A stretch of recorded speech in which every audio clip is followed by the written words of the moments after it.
తండ్రి అయిన దేవునికి మహిమ కలుగును గాక. ప్రభువును ప్రియ రక్షకుడైన యేసుక్రీస్తు నామంలో సహోదరి సహోదరులైన వారందరికీ నా హృదయపూర్వకమైన వందనాలు తెలియచేసుకుంటున్నానండి. చిన్న ప్రార్థన చేసుకుని ఈ కార్యక్రమం మనం ప్రారంభించుకుందామండి. పరిశుద్ధుడైన ప్రియా పరలోకపు తండ్రి, మహోన్నతుడా, దయగలిగిన తండ్రి, గత కాలమంతా నీ పిల్లలైన మమ్మల్ని అందరినీ భయంకర దుర్దినాలు కృపచేత కాపాడి మీ కుమారుడైన క్రీస్తు ప్రభును బట్టి తండ్రి, నేటికి మీరు మాకు అనుగ్రహించిన క్షేమాన్ని, సంతోషాన్ని, మీ సన్నిధిలో గడిపే కృపనిచ్చినందుకు కృతజ్ఞతలు తండ్రి. సమయంలో ఎవరి ప్రార్థన మీరు వింటారో తెలుసా అనే అంశాన్ని బట్టి కొద్ది నిమిషాలు మా తండ్రి నేను మాట్లాడాలని సిద్ధపడుతున్నా. మీ ఆత్మ సహాయం చేయండి. వినబోతున్న బిడ్డలందరూ ఆధ్యాత్మిక బలపడినట్లు ఆసక్తితో వినే కృప, ఆత్మ తోడ్పాటు, మీ ఆత్మ దీవెన వినుచున్న బిడ్డలందరికీ ప్రసాదించండి. యావత్ ఈ కార్యక్రమానికి మీ ఆత్మ సహాయం చేయమని యేసు నామమున ప్రార్థన అడిగి వేడుకుంటున్నాను మా తండ్రి, ఆమేన్. మంచిదండి ప్రియా దేవుని పిల్లలారా, ఈ సమయంలో మనం ఒక ప్రత్యేకమైన అంశాన్ని బట్టి కొద్ది నిమిషాలు మనం ఆలోచించడానికి ప్రయత్నించేద్దామండి. ఏంటి ఆ ప్రత్యేకమైన అంశము అంటే, ప్రియమైన వర్లరా, ఎవరి ప్రార్థన దేవుడు వింటాడో తెలుసా అనే అంశాన్ని బట్టి కొద్ది నిమిషాలు మనము లేఖనాలను పరిశీలన చేస్తూ మరి ఈ అంశంపై మనం మాట్లాడుకుంటూ ప్రయత్నించేద్దామండి. చూడండి, దైవ గ్రంథాన్ని మీరు పరిశీలన చేసినట్లయితే ప్రియ దేవుని పిల్లలారా, ఆదికాండం నుండి ప్రకటన గ్రంథం వరకు కూడా ఈ 66 పుస్తకాల్లో దగ్గర అన్ని పుస్తకాల్లో ప్రార్థన ఉంటుందండి. అనేక మంది ప్రార్థించారు, ఫలితాన్ని పొందారు. అనేక మంది ప్రార్థన చేశారు, ఆ కొందరు ఫలితాన్ని పొందనటువంటి వ్యక్తులు కూడా లేకపోలే. కనుక ప్రార్థన బైబిల్లో మొట్టమొదట ప్రారంభమైంది ఆదికాండం 4:26, మీ అందరికి తెలిసిందేనండి. ఇక ప్రకటన గ్రంథం చివరి భాగానికి వెళ్తే ముగింపు ఆమెన్ అని మనం అనుకుంటే, ఈ 60 పుస్తకాలు అనేక మంది భక్తులు, దేవుని ఎరగనటువంటి అన్ని జనులు కూడా ప్రార్థించే దేవుడు ఆలకించిన సందర్భాలు కూడా మనకున్నాయి. ఓకే, ప్రార్థన అని అనగానే మనకు తెలిసింది ఏంటంటే, దేవునితో సంభాషించటము, దేవునితో మాట్లాడుకోవటము అంటూ ఉంటాం. అది ఎంతవరకు కరెక్టో ఒకసారి ఆలోచించేయాలి. ఒకవేళ దేవుడు కానీ మనిషితో మాట్లాడితే మనిషి తట్టుకోగలుగుతాడా? అసలు మనుషులతో దేవుడు మాట్లాడతాడా అనే సంగతి గమనించాలి. మనము దేవునితో మాట్లాడాలి అని అంటే, ప్రియమైన వర్లరా, యేసు ప్రభు తన కుమారుడైన క్రీస్తు ప్రభు ద్వారా మన మనవులన్నీ, మన ఏది కావాలో అన్నీ కూడా యేసు ప్రభు ద్వారా తండ్రి అయిన దేవునికి విన్నవించుకుంటే, అవి ఆలకించి ఆయన అనుకున్నప్పుడు, ఆయన ఇవ్వాలనుకుంటే ఇస్తాడు, లేదనుకుంటే ఆపేస్తాడు. ఏ సమయం ఇవ్వాలో ముందుగానే మన ఎడల ఆయన సంకల్పంలో ఒక గురి, ఒక ప్రణాళిక ఉంటుంది కనుక ఆ ప్రణాళిక ప్రకారం సమస్తమును ఆయన చిత్త ప్రకారం అనుగ్రహిస్తాడు. అంత మాత్రమే కాదు, ఒక దేవుని సన్నిధానానికి మనం వెళ్ళి యేసు ప్రభు ద్వారానే మనము ఆయన అడగటానికి వెళ్ళినప్పుడు, మనం అడగక ముందే ఆయన సన్నిధిలోకి వచ్చినప్పుడే మనకి ఏది అక్కరగున్నదో, ఏది కావాలో తండ్రి అయిన దేవునికి ముందే తెలుసండి. అదే చెప్తాడు కొండ మీద ప్రసంగంలో యేసు ప్రభుల వారు, అడగక ముందే మీ అక్కర్లన్నీ ఎరిగినటువంటి వాడు తండ్రి అయిన దేవుడు. అది కూడా మనం ఎలా చెప్పగలమండి అని అంటే, ఒక్క మాటగా ప్రార్థన మీదే మనం మాట్లాడుకుంటూ వెళ్ళాలి. ఒక మాట, ఆదాముల్ని ఒకసారి ఆలోచించేసినట్లయితే, వారు సృష్టించి ఏదైనా తోటలో పెట్టిన తర్వాత వారు ఏమి అడిగేటటువంటి అవకాశం లేదండి. ఇంకా అన్నీ కావాల్సిన అన్నీ కూడా దేవుడే, వాళ్ళకి ఏది అవసరం ఉంటుందో ఏంటో వాళ్ళ అవసరం తిరిగిన దేవుడు సమస్తాన్నిచ్చి ఆ యొక్క ఏదైనా తోటలో వారిని ఉంచినట్లుగా, దేవుని కష్టార్జితమంతా కూడా వాళ్ళకి అప్పగించినట్లుగా మనకు కనపడుతుంది. అదండి, అంటే మన అవసరతలన్నీ ఎరిగినటువంటి వాడు, మనకి ఏది కావాలో ముందే ఆయనకి తెలుసు అంటానికి ఆ మాటను మనం జ్ఞాపకం చేసుకున్నాం. సో ఇప్పుడు మనకు కావాల్సిన మాట ఏంటంటే, ప్రార్థన అని అనగానే దేవునిని బ్రతుములాడుకోవటం అండి, అడగటం అండి, ప్రాధేయపడి ఇది కావాలి అని మన బలము బలహీనత టోటల్గా దేవునికి తెలుసు. ఆ యేసు ప్రభు ద్వారా మనం ఏం చేయాలంటే తండ్రి దేవునికి మనము బతిమలాడుకుంటూ నాకు ఇది ఇవ్వండి తండ్రి, మీ కుమారుడు క్రీస్తు ద్వారా నాకు ప్రసాదించండి, దయచేయండి అంటూ మనం అడగాలండి. మాట అర్థమైంది అనుకుంటా. సో ప్రార్థన చేయనటువంటి క్రైస్తవుడు అంటూ ఉండడండి. ప్రతి క్రైస్తవుడు ప్రార్థన చేస్తాడు. ఒకవేళ ప్రార్థనే చేయలేదు అనుకోండి, ఆ వ్యక్తి ఒక రకంగా క్రైస్తవుడే కాదు అనుకోవచ్చు. ఒక క్రైస్తవ జీవితానికి ప్రార్థన ఒక వెన్నెముక లాంటిదండి. ఒకరు ప్రార్థన జీవితమే లేదనుకోండి, తన ఆధ్యాత్మ జీవితం అంతా కూడా నడుము వంగిపోయిన వ్యక్తి స్థితి వలె ఉంటుంది తప్ప, కింద భూ సంబంధమైన వాటిని అడుగుతాడే తప్ప, పరసంబంధమైన దేవుని చిత్తాన్ని అనుసరించి ఆ పరసంబంధ తండ్రిని చూసే అవకాశం లేని వ్యక్తిగా తయారైపోతాడు. ఎవరు అని అంటే ప్రార్థించని వ్యక్తి. అంటే ఆ వెన్నెముక అయినటువంటి ఆ ప్రార్థన అదే లేకపోతే నడుము వంగిపోద్ది. అట్టి స్థితిలో ఉండేటటువంటి పరిస్థితి అతనికి వాటిల్లుతుంది అని మనం అనుకోవచ్చు. ఇక మనం ఇంకొక కాస్త ముందుకెళ్తే ప్రియమైన దేవుని పిల్లలారా, ప్రార్థన అనేది ఆత్మకు పట్టే చెమట. ఏదో ప్రార్థన చేస్తే చెమట కారిపోతుంది అది కాదండి. ఎలాగ అనుకుంటే పనిపాట్లకి వెళ్ళినప్పుడు కూడా చెమట మస్తు కారిపోద్ది. దానికి దీనికి తేడా ఏంటి అంటే ఆత్మకు పట్టాలి. ఆత్మలో ఆ దేవుని చిత్తంలో నా బాధని చెప్పాలి, నా అవసరం తీర్చుకోవాలి, ఆయనతో మమేకం అవ్వాలి అనని కుమారుడైన క్రీస్తు ప్రభు ద్వారా ఆయనకి విన్నవించుకోవాలి అనే సంగతిని గమనించాలి. ప్రార్థన గురించి మనం చెప్పుకుంటున్నాం వెళ్ళినప్పుడు ప్రియ దేవుని బిడ్డలారా, మనం ప్రార్థన చేస్తున్నప్పుడు మన మనసు ఏంటో దేవునికి అర్థమైపోద్దండి. అర్థమైపోద్ది. మనం అడిగే తీరు భౌతికమైన అడుగుతున్నామా, శరీర సంబంధమైన అడుగుతున్నామా, లేదా ఆత్మ సంబంధమైన విషయాలని అడుగుతున్నామా అనేది మన పలికే మాటను బట్టి మనము నీతిమత్వంతో కూడినటువంటి విధానంలో ఉన్నదా, లేదా లోకానుసారమైన పరిస్థితుల మీదే మనసు పెట్టి అడుగుతున్నామా అనే దేవునికి అర్థమైపోద్దండి. ఇట్లాంటి విషయాలు అన్నీ కూడా మనం పరిశీలన చేసుకుంటూ ప్రార్థన చేసేటటువంటి మరి విషయం ఎంతైనా ఉన్నదండి. అందుకే ప్రార్థనలో ఏమన్నారంటే ఎడతెగక ప్రార్థన చేసినట్టు ఉంది, పట్టుదల కలిగి ప్రార్థన చేసినట్లుంది, ఆసక్తితో ప్రార్థన చేసినట్టుంది, విసుగగా ప్రార్థన చేయాలని ఉంది, విజ్ఞాపనతో కూడిన ప్రార్థనలు ఉన్నాయి. ఇలా ఎన్నో ప్రార్థనలు ఆయా సందర్భాన్ని బట్టి, ఆయా వ్యక్తులు, ఆయా అవసరతలను బట్టి దేవుని సన్నిధానానికి వచ్చి కుమారుడు క్రీస్తు ద్వారా తండ్రి దేవుణ్ణి అడిగినట్లుగా మనకి ఎన్నో విషయాలు దైవ గ్రంథంలో మనకు కనబడతాయండి. సో ఇప్పుడు నేను చెప్పేటటువంటి మా ప్రార్థన విషయం ఏంటి అని అంటే, ఎవరి ప్రార్థన దేవుడు వింటాడు తెలుసా? ఎంతోమంది చేశారు, లబ్ధి పొందుకున్నారు అని అంటున్నాం. సో ఈరోజు మీరు నేను మనం చేసే ప్రార్థన దేవుడు మరి వింటాడా? ఆ విన్నాడు అని అంటే తప్పనిసరిగా తగిన కాలం ముందు నువ్వు అనుకున్నప్పుడు కాకపోయినా, నువ్వు అడిగినా కొన్నిసార్లు అడగకపోయినా నీ ఎడల ఒక ప్రణాళిక ఉంది దేవునికి. తప్పనిసరిగా తగిన కాలం సమస్తం సమకూర్చి మనం మేలు చేయడానికి ఇష్టపడతాడు అనే సంగతిని కూడా మనం గమనించుకోవాలి. చూడండి, ఎవరు ప్రార్థన దేవుడు ఆలకిస్తాడు అని అంటే ఒక మాట మనం చదువుకుంటాకైతే ప్రయత్నించేద్దామండి. చూడండి ప్రియమైన దేవుని పిల్లలారా, మీరు చదివినట్లయితే ఒక మాట పేతురు రాసిన పత్రిక 3వ అధ్యాయము 12వ వచనం నేను చదువుతున్నానండి. గమనించాలి. ఎవరు ప్రార్థన వింటారు తెలుసా అన్నప్పుడు ఎవరు ప్రార్థన వింటే మాట చదవగానే మీకు అర్థమవుతుంది. క్లుప్తంగా కొన్ని మాటలు చెప్పి నేను ముగించేస్తానండి. ఇక్కడ పలుకుతున్న మాట 1 పేతురు రాసిన పత్రిక 3వ అధ్యాయము 12వ వచనం చదువుతున్నానండి. ప్రభు కన్నులు నీతిమంతుల మీదను ఆయన చెవులు వారి ప్రార్థనల వైపునకును ఉన్నవి, కానీ ప్రభు ముఖము కీడి చేయు వారికి విరోధముగా ఉన్నది అంటున్నాడు. అంటే ఇక్కడ పేతురు గారు చెప్తున్న మాట ఏంటంటే, ప్రభు కన్నులు అంటే యెహోవా కన్ను దృష్టి లోకమంతా సంచారం చేస్తుంది. యెహోవా కన్నులు సమస్తాన్ని చూస్తాయి.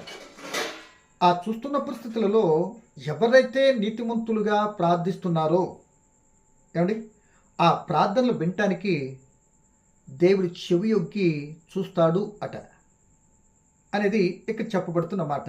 అంటే మనకు అప్పుడు ఏమర్థం కావాలి? ఇది నీతిమంతుని ప్రార్థన దేవుడు ఆలకిస్తాడనే మాట ఇక్కడ అర్థమవుతుంది కదా. సరే, ఇంకొక మాట అదే కీర్తన గ్రంథం 34వ కీర్తనకు వస్తే ఇక్కడ ఒక మాట చదువుతానండి. చూడండి, 34వ కీర్తన 17వ వచనం నేను చదువుతున్నానండి. నీతిమంతులు మొర్రపెట్టగా యెహోవా ఆలకించును, వారి శ్రమలన్నిటిలో నుండి వారిని విడిపించును. ఎవరు ప్రార్థన ఆలకిస్తాడట? ఎవరు ప్రార్థనలు వినటానికి చెవులొగ్గుతారట అని అంటే నీతిమంతులు ప్రార్థన యెహోవా ఆలకించును. ఎవరి ద్వారా? క్రీస్తు ద్వారా మనం చేసినప్పుడు ఆయన ఆలకిస్తాడట. ఆలకించినటువంటి దేవుడు నువ్వు నీతిమంతత్వాన్ని బట్టి నీకు వచ్చే కష్ట నష్టాలు కానీ, కలత కలవరాలు కానీ, లేకపోతే నీతిలో నువ్వు నడుస్తున్నావు అని అంటే తప్పనిసరిగా నీకు కొన్ని అడ్డంకాలు అడ్డులు కలుగుతూ ఉంటాయి. అట్టి సమయాల్లో మనం ఏం చేయాలంటే దేవునికి మొరపెట్టాలి, అంటే దేవునికి ప్రార్థించాలి. ఆ నీతిమంతుడు దేవునికి మొరపెడితే దేవుడే స్వయంగా వింటాడట.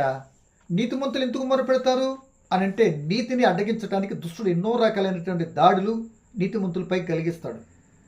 ఆ భక్తి భావనను తప్పించడానికి ఎన్నో రకాల అడ్డులు ఆటంకాలు కలిగిస్తాడు. కనుక ఆ సమయాలలో నువ్వు నిజంగా నీతిమంతత్వం ఉన్నావని గుర్తెరిగి నీతిని కాపాడుకుంటానికి నీతికి పరీక్షగా వచ్చినాయి అనుకుని ఒక దృఢ నిశ్చయతో ఆ నీతిమంతత్వానికి వచ్చిన ఆ శ్రమలే కానీ భరిస్తూ సహిస్తూ ఓర్పుతో దేవుని సన్నిధిలో మనం చెప్పుకున్నట్లయితే ఆయన విడుదల కలుగు చేస్తాడని మనకి వాక్యం జ్ఞాపకం చేస్తుంది. ఆ మాటను చదువుదాం చూడండి మరొకసారి. 34వ కీర్తన 19వ వచనం చదువుతున్నానండి. 34వ కీర్తన 19వ వచనం. ఈ మాటలను చెప్పిన దానికి కరెక్ట్గా ఓడు సరిపోతుందండి. ఏమని? నీతిమంతునికి కలుగు ఆపదలు అనేకములు. 34వ కీర్తన అండి 19వ వచనాన్ని నేను చదువుతున్నానండి. నీతిమంతునికి కలుగు ఆపదలు అనేకములు, వాటన్నిటి నుండి యెహోవా వారిని విడిపించును. అంటే నువ్వు నీతిగా ఉండటమే లోకానికి ఇష్టం ఉండదు. నువ్వు నీతిగా ప్రతిసారి ప్రార్థన పూర్ణంగా నీతిమంతతో నడుస్తుంటే నీ ఇంట్లో వాళ్ళకి ఇష్టం ఉండదు. నువ్వు నీతిని చేస్తూ ప్రార్థన అంటూ అనేక రకాలుగా అనేక మందిని ప్రోత్సాహపరుస్తుంటే ఎప్పుడు ప్రార్థనేనా అని నీకు ఆటంకాలు కలిగించేదే నీ వాళ్ళకి ఇష్టం ఉండదు. కనుక ఇటువంటి ఆటంకాల్లో మీరు నేను చేయవలసింది ఏంటంటే, నేను నీతిని అనుసరించడానికి ఉన్నాను కనుక ఈ ఆటంకాలు నాకు వస్తేనే మొట్టమొదటి నీకు అర్థం కావాలి. నీతిమంతుడుగా నువ్వు ఉన్నావు కనుక ఏ యొక్క క్రైస్తవుడిగా ఉన్నా కనుక ఏ శ్రమ లేదు, బాధ లేదు, ఏమీ లేదు అనుకున్నావా? ఎక్కడో నీ విశ్వాసపు కంప్యూటర్ కార్డు దెబ్బతిందని సంగతిని ఎప్పటికైనా గుర్తెరుగు. ఇదే పేతురు గారు అంటే 4వ అధ్యాయం 1 పేరు పత్రిక 12వ అధ్యాయంలో ఎవడైనా క్రైస్తవుడందుకు శ్రమను అనుభవించాలి దేవుని కలిగి ఉన్నందుకే. అంటే దుష్టుని యందు ఉన్నటువంటి మనిషి దేవుని యందు ఉన్నటువంటి వ్యక్తిగా నువ్వు ఎప్పుడైతే మారిపోతున్నావో అప్పుడు దుష్టుడు దేవునిలో ఉన్నటువంటి పరిస్థితులను మరలా లోకంలోనికి లాగటానికి, నీ జీవితం మరింత సంకటపడి దేవుని ద్వారానే దేవుని కోపం నీ మీదకి వచ్చేటట్టు చేయటానికి ఇదిగో నీతిమంతుడికి ఎన్నో కష్టాలు శ్రమలు రప్పిస్తాడు కదండి.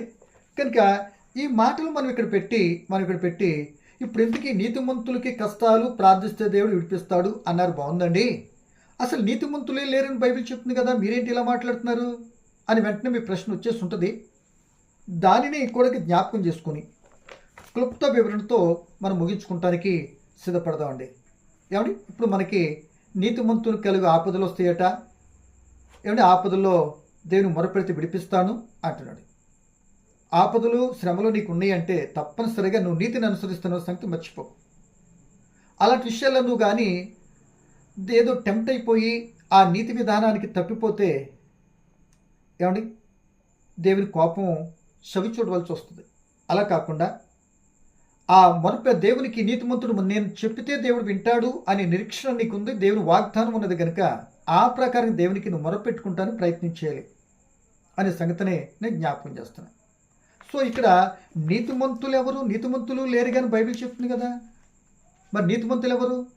మరి నీతిమంతులు ప్రార్థన వింటాడు అంటున్నాడు కదా దేవుడు అన్న సంగతి మన ప్రశ్న వచ్చింది కదా. ఇప్పుడు నీతిమంతులు ఎవరు లేరని బైబిల్ చెప్పింది కదా. నీతిమంతులు ఎవరో తెలిస్తే ఓహో నీతిమంతులు నేను కనుక నేను చేస్తే ప్రార్థన వింటాడు కనుక నేనేం చేయాలి? నాకు శ్రమ కష్టం కలిగిందంటే ఎవరి మీదో ఆధారపడకుండా, ఎవరు నాకేదో తెస్తారని ఏదో చేస్తారని మరి ఆశ ఎదురు చూసి నిరాశ పడకుండా నీకు నువ్వుగానే నీతిమంతుడిగా నువ్వు తీర్చబడిన తర్వాత నీతిమంతుడు మొరపెడితే వింటానని దేవుని వాగ్దానం ఉందని గ్రహింపుతో నీకు నువ్వుగానే సొంతంగానే ప్రార్థన చేసుకునే విధానంలో ముందుకు సాగాలి. ఒక క్రైస్తవుడు ఒక విద్యార్థులందరికీ పాఠాలు చెప్తారు టీచర్స్. పరీక్ష అందరూ ఎవరు పరీక్ష వాళ్ళు రాయాలి, అందరికీ పరీక్ష పెడతారు, దాంట్లో పాస్ అవ్వాలి. అంతేగాని నాకు అన్ని ఇది తెలుసండి, నాకు అలా వచ్చండి, మీరు బాగా రాస్తారు, బాగా బోధించారు కనుక టీచర్ గారింటి నా పరీక్ష మీరు రాయండి అన్నారు అనుకోండి, ఏమంటారు? ఇప్పుడు ఆ టీచర్ గారు ఏమంటారు? ఓహో భలే చెప్పేవే అని అంటే క్యూ కట్టుకు వచ్చేస్తారు. మరి ఇన్నాళ్ళు నేర్చుకున్నది ఏంటి? మీరు పరీక్ష ఉందని తెలుసు కదా. అది ఎంత వాస్తవమో క్రైస్తవులు మనకు కూడా అంతేనండి. అలాగే మనం చేసుకోవాలండి. ఎక్కువ శాతం సపోర్ట్గానే దైవజనులు మీరు సహకరిస్తారంతే, నేర్పిస్తారంతే, నడమని చెప్తారంతే. తదుపరి మీరే. ఏమండి, నీకు జ్వరం వస్తే ట్యాబ్లెట్ నేనేసుకుంటానా ఏంటి? తెలుసు కదా. ఇంకా ఎవరిలోకి వెళ్తే లోతుకి వెళ్ళిపోవాల్సి వస్తుంది. అవసరం లేదు, ఇది సరిపోతుంది అనుకుంటున్నా. ఇక నీతిమంతులు లేరంటాం కనుక మరి ఎవరు నీతిమంతులు? నీతిమంతులు ప్రార్థన వింటాడు కదా అని దేవుడు చెప్తున్నాడు కదా లేఖనము అన్న డౌట్ వచ్చింది కనుక వాక్యం చదువుకున్నాం. రోమిల్ రాసిన పత్రిక 3వ అధ్యాయము మరి 11వ వచనం నేను చదువుతున్నానండి. రోమిల్ రాసిన పత్రిక 3వ అధ్యాయము 11వ వచనం. నీతిమంతుడు లేడు. భాగ్యనాలు నీతిమంతుడు లేడట. ఏమండి, ఒక్కడును లేడు. గ్రహించేవాడు ఎవడునూ లేడు. దేవునికి వెదకువాడు ఎవడునూ లేడు. అందరూ త్రోవ తప్పి ఏకముగా పనికి మాలిన వారైరి. మేలు చేయవాడు లేడు, ఒక్కడైనను లేడు. మరి ఇప్పుడు ఈ మాటకి మనం ముందు మాట్లాడుకున్న దానికి సంబంధం ఉందంటారా? లేదు కదా. అంటే నీతిమంతులు లేరు, కానీ మానవుని పుట్టుకంతా కూడా యథార్థవంతులుగా నీతిమంతులుగానే పుట్టించాడు దేవుడు. ప్రారంభపు చూసుకుంటే మరి ప్రసంగి పుస్తకం 7:29 అంటాడు, మరి మానవులను యథార్థవంతులుగా సృష్టించను, వారు వివిధ తంత్రములు కల్పించుకుని తంత్రగొట్టు అయిపోయారు అంటున్నాడు. అంటే మనుషుడు ఫస్ట్ నీతిమంతులు మంచిగానే చేశాడు, దేవుడు లోపమేం చేయలే. ఈ మాట చెప్తున్నాడంటే ఆయనే లోపంతో చేసి ఆయనే నీతిమంతులు లేడు అంటున్నాడంటే మరి కొద్దిలా ఉంటుంది కదన్నమాట. అలా కాకుండా యథార్థవంతులుగా నీతిమంతులుగా సృష్టించాడు. కానీ దుష్టుని మాట విని దేవుని మాటను త్రిలోదకాలు ఇచ్చి ఆ దేవుని మాటను మరి కాదనుకున్నారు కనుక ఏ దేవుడైతే అన్నీ ఇచ్చాడో, ఎంతకైతే ప్రేమించి ఇచ్చాడో, ఆ దుష్టుని మాట వినేందుకను అదే దేవుడు వాడిని తన్ని ఎక్కడ బయటికి గెంటేశాడు. అప్పుడు నీతిమంతత్వాన్ని యథార్థతను మనిషి కోల్పోయి దేవునికి దూరమయ్యాడు. ఏమండి, కనుక ఆ స్థితిలో ఉన్నటువంటి మనుషులు మరి నీతి లేని పరిస్థితులు ఉన్నప్పుడు మరి ఆ యొక్క అడ్డుగా ఉన్నటువంటి దాన్ని నీతిమంతత్వంలోకి వస్తే వింటానటువంటి దేవుడు మరి ఇప్పుడు ఎవరు నీతిమంతులు లేరు అని అంటే మరి మన ప్రార్థన ఎలా వింటాడు? అంటే మరి ఇదే మాట చెప్తున్నాడు. ఇదే 3వ అధ్యాయం 24వ వచనం చూసినట్లయితే, ఎవరైతే నీతి లేని పరిస్థితిలో ఉంటారో, పాపంతో ఉంటారో అండ్ వాళ్ళు ఇష్టానుసారి జీవిస్తారు, దేవుని ఆజ్ఞ అతిక్రమిస్తారు. ఒక మాట చెప్పన మీకు, ఇంకా అసలు దేవుని భయం అనేది కానీ మానవునికి లేకపోతే ఎప్పటికీ జడవడండి. ఇక వ్యక్తి బరి తెగించి తిరుగుతాడు. ఒక రౌడీగానో, ఒక భయంకరమైన వ్యక్తిగానో. నేనంటే ఏంటి అనుకుంటున్నావు, నేనంటే ఎంతో భయపడతారో తెలుసా? కొద్ది రోజులే కొద్ది రోజులు పడాకి యుగ యుగాల కాలి శిక్ష కొరకు ఎగిరి పడతారంతే. అంటే వీళ్ళు దేవుని భయం లేనటువంటి వ్యక్తి. దేవుని భయం అయితే ఎప్పటికీ లొంగడండి. ఎవరి మాట కూడా వింటానికి కూడా ఇదవ్వదు. ఎందుకంటే కరుణ, జాలి, దయ, ప్రేమ ఏమి ఉండవు కదా. గమనించుకున్న వాళ్ళు ప్రభుని బట్టి మీకు జ్ఞాపకం చేస్తున్నాను. ఇలాంటి వాళ్ళు చూస్తే కొన్ని క్యారెక్టర్లు చూసిన మనకు కూడా అర్థమైపోద్ది, అసలు దేవుని భయం ఉందంట వీడికి లేనట్టని ఆటోమేటిక్గా కొందరు మనసులోకి మీకు వచ్చేస్తుంటారు. ఆడంతేలు ఈడింతేలు అని మీకు అర్థమైపోయింది. సో అవి పక్కన పెడదు. ఇప్పుడు మన ప్రస్తుతం కావాల్సిన వాళ్ళు కాదు కనుక ఇప్పుడు ఇటువంటి భయంకరమైన పరిస్థితుల్లో నీతి లేనటువంటి ఒక్కడో లేనటువంటి స్థితిలో నీతిమంతులకు మనం ఎలా తీర్చబడ్డామో ఒక మాట మళ్ళీ చదువుకుందాం చూడండి. అదే రోమిల్ రాసిన పత్రిక 3వ అధ్యాయము 24 వచ్చి నేను చదువుతున్నానండి. 24. కాబట్టి నమ్మువారు ఆయన కృపచేతనే యేసు క్రీస్తునాల విమోచనము ద్వారా ఉచితముగా నీతిమంతులని తీర్చబడుచున్నారు. ఉచితముగా నీతిమంతులే అవకాశం క్రీస్తు ద్వారా మనకు కలిగింది. ఇలా మన పాపముల కొరకు ఆయన కలవరిశిలో తన రక్తాన్ని చిందించి పాపానికి రావాల్సిన శిక్ష మనదైతే తండ్రిని దేవుడు మన పాపములన్నీ ఆయన మీద మోపి ఆ కలవరిశిలలో మనకు రావాల్సిన శిక్ష ఆయన్ను భరించి ఆ శిక్షను మనల్ని తప్పించి నీతిమంతులుగా తీర్చాడు యేసు ప్రభువు వారు. కనుక ఇప్పుడు ఈ నీతిమంతత్వంతో ఎవరైతే ఉచితంగా నీతిమంతులు తీర్చబడ్డామో ఆ నీతిమంతుడిగా మొరపెడితే తప్పనిసరిగా దేవుడు ఆలకిస్తాడండి. ఆ నీతిమంతుడుగా ఉన్నాడు. ఇప్పుడు ఎందుకంటే ఇక్కడ పనికిమాలి పరిస్థితిలో ఉన్నప్పుడే రక్షించడానికి తన కుమారుడి క్రీస్తునే మనకి తన ప్రాణాన్ని మన కొరకు అర్పించేసాడు అంటే మరి ఇప్పుడు ఈ విధంగా కాపాడిన తర్వాత మనల్ని ఇచ్చేస్తాడు కదా అనే సంగతిని మనం గమనించుకున్నాం. కనుక ఈ సమయంలో ప్రియ దేవుని పిల్లలారా ఉచితంగా నీతిమంతులుగా మనం తీర్చబడుతున్నాం. ఈ నీతిమంతులుగా ఉన్న మనము ఏం చేయాలంటే మొదట ఆయన రాజ్యాన్ని నీతిని వెతికేటట్టు బిడ్డలుగా ఉంటే అప్పుడు అవన్నీ కూడా దేవుడు అనుగ్రహిస్తాను అని కొండ ప్రసంగం యేసుప్రభువు చెప్పిన మాట మనకి జ్ఞాపకం రావాలి. కనుక నీతిమంతత్వంతో ఉన్నటువంటి ఆ నీతిని కాపాడుకుంటూ ఆ నీతి రాజ్యమైనటువంటి విషయానికి వెళ్ళేటప్పుడు మనకి లోకంలో ఉన్నప్పుడు నీతిని జరిగిస్తున్నాము కనుక నీతిమంతులకు ఆపదలు ఎన్నో వస్తూ ఉంటాయి. ఆ వచ్చిన నీతిమంతుడు ఆ వచ్చిన సందర్భాల్లో మనం ఏం చేయాలి తెలుసా? నా నీతిని బట్టి వస్తున్నటువంటి వాటికి నాకు వినే ఆయన ఒక ఆయన ఉన్నాడు కనుక నన్ను నీతిమంతుడిగా తీర్చినటువంటి ఆయన నేను చెప్పుతాను, ఆయన తప్పనిసరిగా వింటాడు అనే సంగతిని మరి మనం గ్రహించాలి. అదే మీరు చూసినట్లయితే ఒకసారి మనము యాకోబు రాసిన పత్రిక చూస్తే 5వ అధ్యాయంలో ఏమంటాడంటే 5వ అధ్యాయం 13వ వచనంలో, మీలో ఎవరికైనా శ్రమ సంభవిస్తే ఏం చేయాలి? ప్రార్థన చేయాలి. సంతోషం కలిగితే కీర్తనలు పాడాలి. నీతిమంతుని ప్రార్థన అంటే మనఃపూర్వకంగా చేసే నీతిమంతుని ప్రార్థన ఏం చేస్తుందంట? మన నీతిమంతత్వంతో మనం గురించి మనం చేసుకున్న సంఘపరమైన విషయాల గురించి చెప్తుంది ఇక్కడికి మాట. ఆ సంఘంలో ఉన్నటువంటి వ్యక్తి, ఆ దైవజనుడికి, ఆ సంఘ పెద్దకి, వీరికి తెలుసు కనుక వారు పిలిపించుకొని నీతిమంతుడుగా ఉన్నటువంటి ఆ వ్యక్తి కనుక ప్రార్థన చేస్తే ఆ రోగిగా స్వస్థపరిచే కృప దేవుడిస్తాడు. అంటే మనం చేసేటప్పుడు వాళ్ళని బట్టి కూడా మనల్ని బట్టి కూడా వాళ్ళు రక్షణ పొందటానికో మరి వారికి ఉన్నటువంటి బాధలను విడిపించబడటానికో అవకాశం ఉంటుంది. అంటే క్రైస్తవుడిగా ఉన్నటువంటి వ్యక్తికి అయితే వానికి కలిగిన బలహీనతను విడిపించు అని ప్రార్థన చేయాలి ఒకటి. అన్యజనుడిగా ఉన్నటువంటి క్రీస్తుని ఎరగని వ్యక్తిగా ఉంటే ఆ వ్యక్తికి తండ్రి ఈ బిడ్డను క్షమించి నీ రక్షణ వైపు మళ్ళించి రక్షణ ప్రసాదించండి, నీ చిత్తానుసారంగా కూడా ఏం చేయాలి? బిడ్డను స్వస్థపరచు, ఆరోగ్యాన్ని కూడా ఈ ప్రభా అని అంటూ కూడా తప్పు కాదు. రెండింటికి తేడా కూడా మనం గమనించుకున్నాం. ప్రభుని బట్టి మీకు జ్ఞాపకం చేస్తున్నాం. అందుకే ఎవరు ప్రార్థన వింటాడు అన్న సంగతి మనం ఆలోచిస్తూ ఉన్నాం. ఇక్కడ ఏం చెప్తున్నారు చూడండి. నీతిమంతుని అంటే అదే యాకోబు రాసిన పత్రిక 5వ అధ్యాయము 16వ వచనం చదువుతున్నానండి. నీతిమంతుని విజ్ఞాపన మనఃపూర్వకమైనదై బహు బలము గలదై ఉండును. ఏలియా మన వంటి స్వభావం కలిగినటువంటి వాడే. ఏలియా ఏమంతా మనలాంటి స్వభావం కలిగిన వ్యక్తే. కానీ ఆయన ప్రార్థన చేస్తే వర్షం వచ్చింది, వర్షము ఆగిపోయింది. 3.5 సంవత్సరాల వర్షం రాకూడదు అని చేశాడు, ఆగిపోయింది. తదుపరి మరలా రావాలి అని చేశాడు, వర్షం వచ్చింది. దేవుడు ఆలకించాడు, వెంటనే కార్యం చేశాడు. ఈ వ్యక్తి ఎవరు అని అంటే పౌరుషం కలిగినటువంటి వ్యక్తిగా, దేవుని కొరకు పని చేయాలనేటువంటి వ్యక్తిగా, నీతిమంతత్వంతో అక్కడ ఉన్నటువంటి పరిస్థితిని బట్టి ప్రార్థిస్తే దేవుడు గొప్ప కార్యాన్ని చేశాడు. కనుక ప్రేమ దేవుని పిల్లలారా, నీతిమంతుని ప్రార్థన దేవుడు తప్పనిసరిగా ఆలకిస్తాడు. ఇప్పుడు ఫర్ ఎగ్జాంపుల్ నీతిమంతుడు ఆలకించినటువంటి ప్రార్థనలు 1-2 చూసుకుంటే ఇలా చెప్పుకుంటే, నోవహు నీతిమంతుడిగా ఉన్నాడు. ఏమన్నా నీతిమంతుడిగా దేవుడు చేశాడు. తన స్థితిని బట్టి నీతిమంతుడిని తీర్చాడు దేవుడే. నీతి లేనటువంటి లోకమంతా కూడా మరణానికి చేరువైపోతే మార్గాలు చెరిపేసుకుంటే, నీతిమంతుడైనటువంటి నోవహు తన కుటుంబ బిడ్డలతో ఎవరున్నారు తెలుసా? నీతిగా ఉన్నాడు కనుక నీతిమంతుని ఏం చేశాడు తెలుసా? ఆ జలప్రలయములో ఆ యొక్క ప్రపంచమంతా కూడా చనిపోతున్నటువంటి ఆ సందర్భంలో చనిపోకుండా ఆయన కాపాడి విడిపించాడు. ఆయన కాపాడాడు. నీతి ఆ మరణము నుండి ఏం చేస్తుంది తెలుసా? రక్షిస్తుంది. నీతి ఏం చేస్తుంది? మరణం నుండి రక్షిస్తుంది. ఉగ్రత దినం ఆస్తి అక్కడికి రాదు, నీతి అయితే మరణాన్ని నుండి రక్షిస్తుంది అంటారు సొలొమోను గారు. ఏమండి?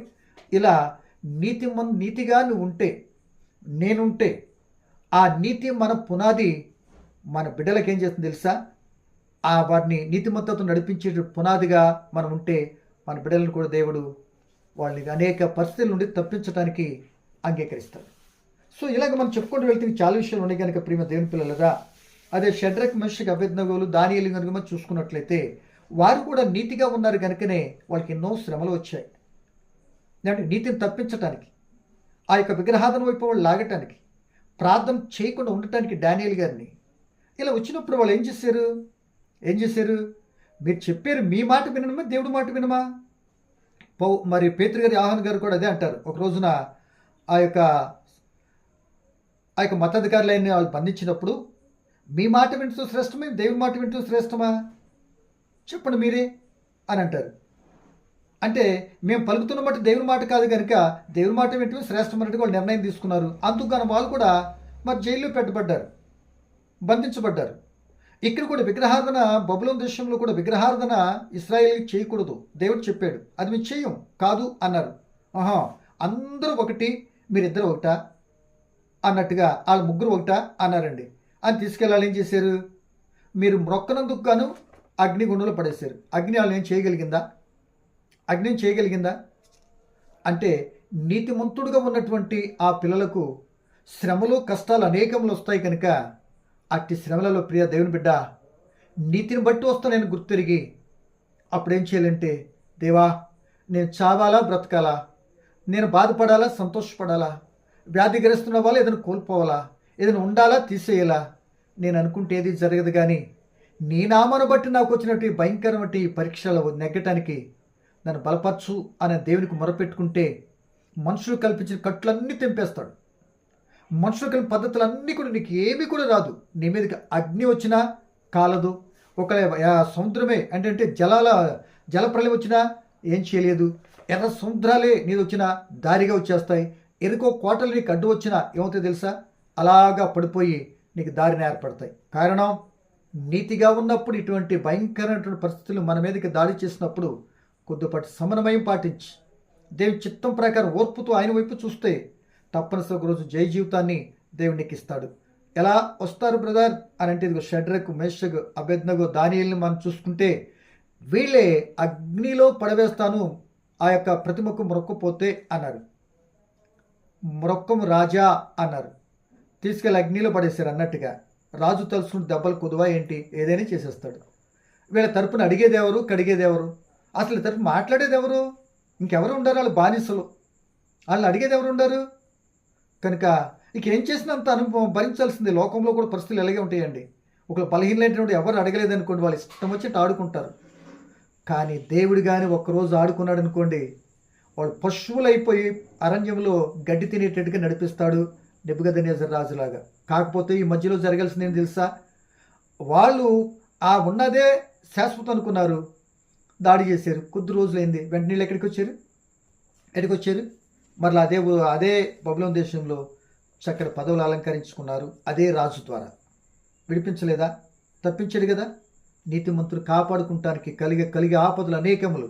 ఒకటి కాదు, ఒకటి పోతే ఒకటి వస్తాయి. మొన్నోసారి గ్రూపులో ఏదో వింటుంటే, అన్నా నాకు అన్నీ కూడా శ్రమలేనన్నా, మొన్న అలాగన్నా, నేను ఇలాగన్నా, మొన్న అలాగన్నా, అన్నా ప్రార్థన చేయన్నా, అసలు నేను తట్టుకోలేకపోతున్నాను, ధైర్యం కూడా తమ్ముడు ప్రార్థన చేస్తే. మరి ఎలా ఉందనో ఏంటో నాకైతే తెలియదు, తర్వాత కలవలేదండి. కనుక ప్రేమ దేవుని పిల్లలరా, దానియేలు గారు కూడా ప్రార్థన చేయొద్దు అన్నారండి. నువ్వు ప్రార్థన చేయొద్దని నేనెట్టా? నా ప్రార్థనే నా ఊపిరి కదా. ఒక ప్రార్థన చెబితే నా ఊపిరి ఆగిపోయినట్టే. ప్రార్థన చెబితే మన ఈ శ్వాస అనుకుంటే ఈ శ్వాస ఆగిపోతే చచ్చిపోతాం. కనుక నేను ప్రార్థన చేస్తా. ప్రార్థన చేయకపోయినా దేవుడు చంపేస్తాడు, ప్రార్థన చేస్తే నువ్వు చంపేస్తాను అన్నావు. నేను చనిపోవాలో బ్రతుకుండాలనేది నువ్వు చెప్పిన మాట బట్టి కాదు, నా దేవుడు నిర్ణయించిన నిర్ణయం బట్టి జరుగుద్ది అనుకుని హాయిగా ప్రార్థన చేసుకున్నాడు. తీసుకెళ్ళి సింహాల బోన్లో పడేసాడు. సింహాల బోన్లు మరలా దేవుడు మరలా కాపాడి రాజు సింహాసనం ఎక్కించేయలేదా?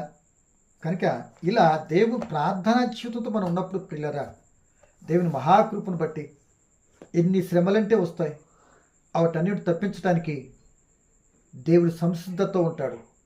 ఆయన నామాన్ని బట్టి వస్తే తప్పిస్తాడు. నువ్వు ఆయన నామాన్ని బట్టి కాకుండా నీ ఇష్టం వచ్చినట్టు గంతులేసి నీ ఇష్టం తిరిగే శ్రమలు వచ్చింది అనుకోండి, నువ్వు ప్రార్థన చేసి తప్పించి మరిన్ని తప్పులు చేయమని తప్పిస్తాడా? అక్కడ కూడా వింటాడు. ఎప్పుడో తెలుసా, నువ్వు క్షమాపణ కోరుకుంటే, అయ్యా తప్పు జరిగిపోయింది, నేను పొరపాటు చేశాను, ఇలా చేశాను, అలా చేశాను, నీ అంతరాత్మ గద్దిస్తే కదా. నువ్వు తప్పు చేసావు, ఒప్పు చేసావు, నీ మనసాక్షి తెలియట్లేదా? ఇప్పుడు మన లోకంలోనూ మనం అందరం కూడా తప్పు చేస్తున్నప్పుడు నేను తప్పు చేసానా ఒప్పు చేసానా అని వెంటనే మనకు తెలియట్లేదా? కానీ దాన్ని చంపేసి, మనసాక్షిని చంపేసి శరీరాన్ని బ్రతికించడానికి రకరకాలుగా వారి మీద వీరి మీద తోసిస్తాం. ఆడు పోతే పోయాళ్లే, నేను ఇక్కడ తప్పించుకున్నాను అనుకుంటున్నాడు మనిషి. అక్కడ తప్పుకోవుగా అనే సంగతినే భయం లేదు, గుర్తు రాదు, అప్పుడు చూపిస్తాడనమాట.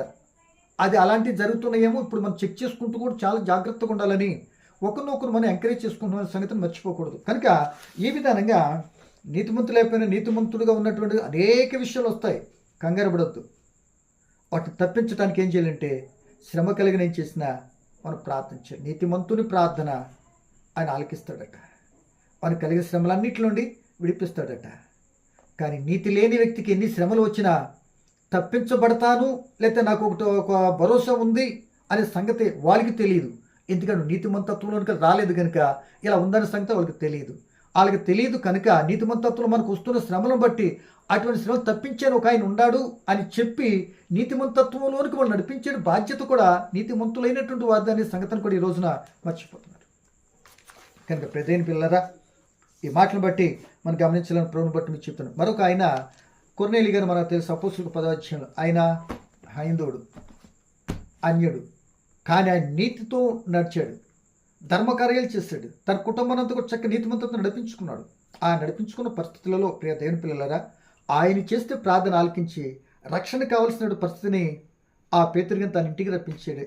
ఏర్పాటుని దేవుని దూతల ద్వారా దేవుడు ఏర్పాటు చేశాడు. ఆ ఇల్లంతగా రక్షణ పొందింది.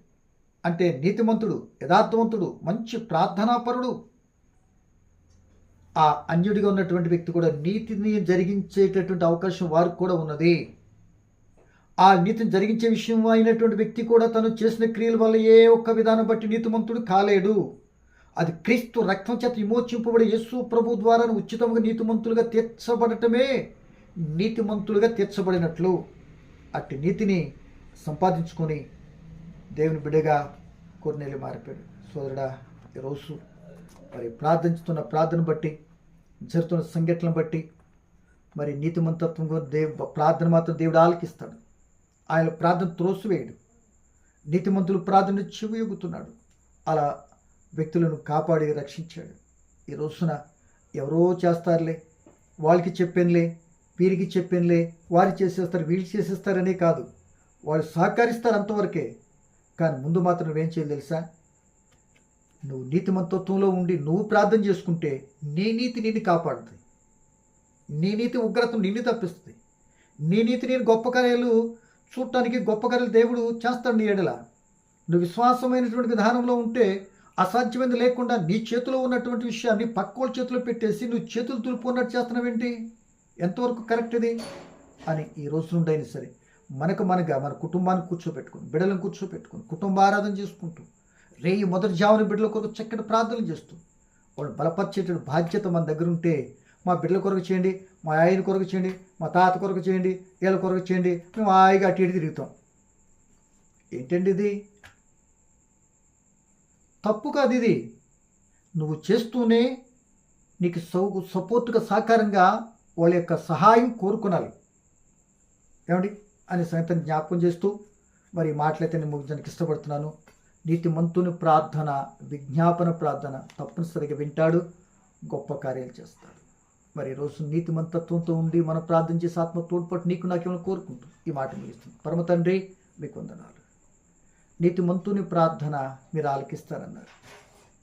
మీరు ఆలకించడానికే మమ్మల్ని అవినీతిమంతులు నీతిమంతులుగా తీర్చి మా పరిస్థితి మీతో చెప్పుకుంటానికి మీ కుమారుడి క్రీస్తు ద్వారా చెప్పడం చక్కటి మార్గాన్ని ఏర్పాటు చేసిన తండ్రి, మీకు వందనాలు. ఇక్కడ నుండి మాకున్న పరిస్థితులను బట్టి, మాకున్న కష్ట నష్టాలు, కలతల కలవరాలను బట్టి మీ కుమారుడి క్రీస్తు ద్వారా మీ సన్నిధానంలోకి చేరి మీ కుమారుడి క్రీస్తు ద్వారా మొరపెట్టుకొని మీ నుండి గొప్ప దీవెన పొందుకునే ఆత్మ తోడ్పాటు, అటువంటి నీతిమంతత్వం కలిగిన జీవితం మాకు ప్రసాదించి మీరు మహిమ పొందమని యేసు నామమున అడుగుచున్నాను తండ్రి. ఆమేన్. వందనాలండి.